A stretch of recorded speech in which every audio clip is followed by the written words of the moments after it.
Hello students, in my last video we have learned the classification of solids. We know the solids can be classified into two types, crystalline solid and amorphous solid. Okay, today I will discuss the classification of crystalline solids. Based on the particles, the nature of the particles and the type of binding force, the crystalline solids can be classified as ionic solids, molecular solids, covalent solids and metallic solids. Okay. The first one is ionic solid. Please listen. The constant particles in ionic solids are positive and negative ions. Okay. The constant particles are ions, the positive and negative ions.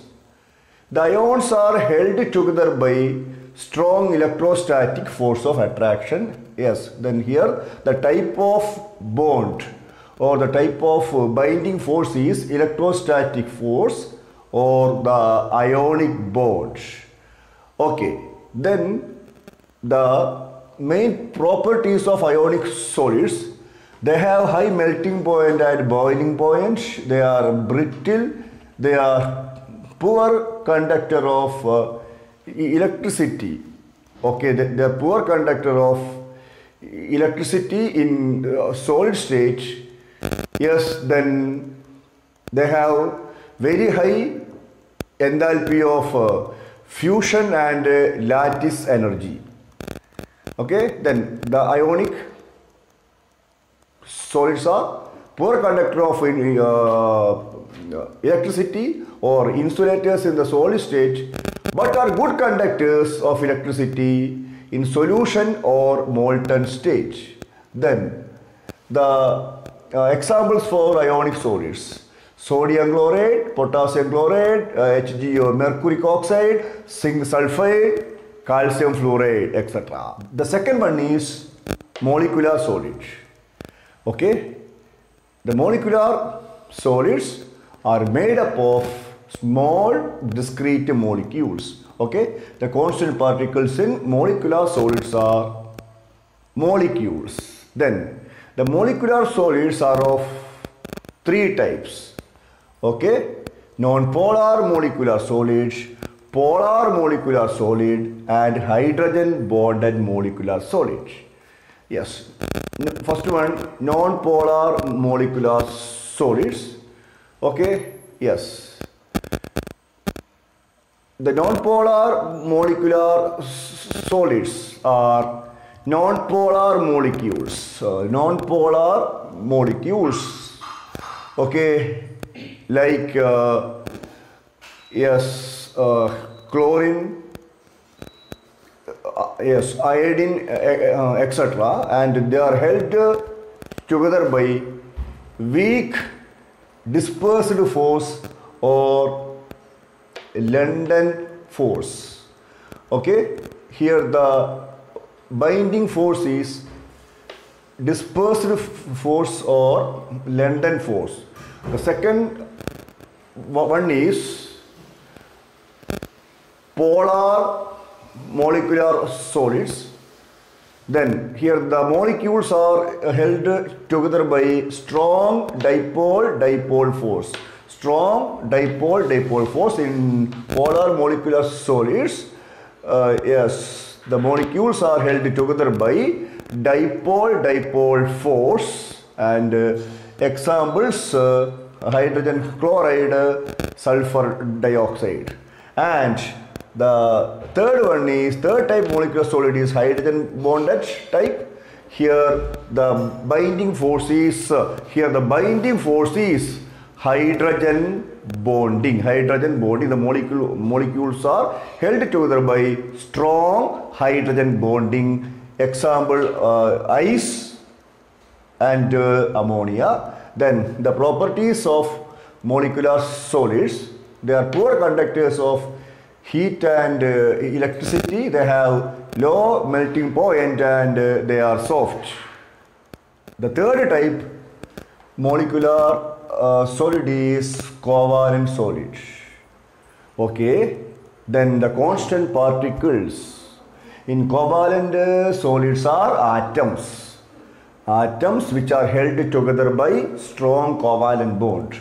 Okay, here the attractive force is covalent bond, and the properties of covalent solids. They have high melting point, they are hard, and they are poor conductor of heat and electricity. Okay, then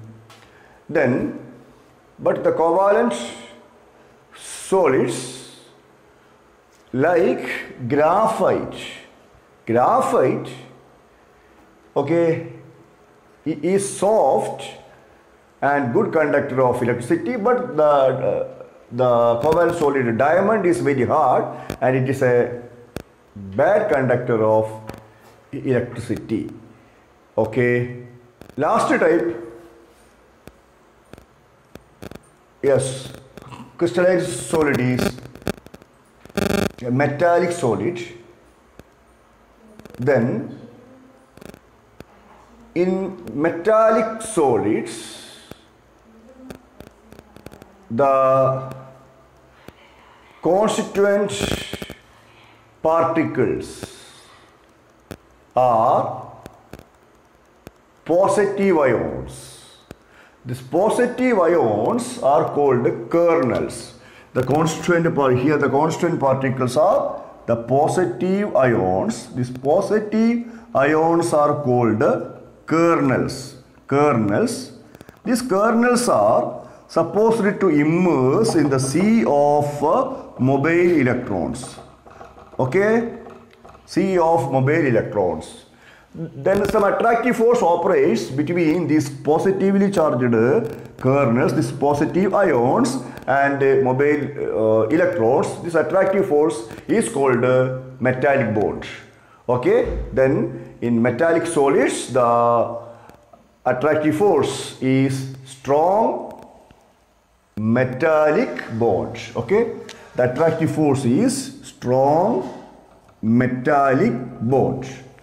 Then the properties of metallic solids. Okay, yes, we know the all metallic solids are metals. Then already we know the properties of metals.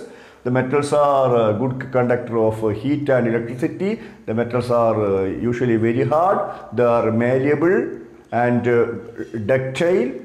Okay, yes, these are the properties of metallic solids. In my next video, we will discuss the two important terms in solid state, that is crystal, lattice and unit cells. Goodbye, study well.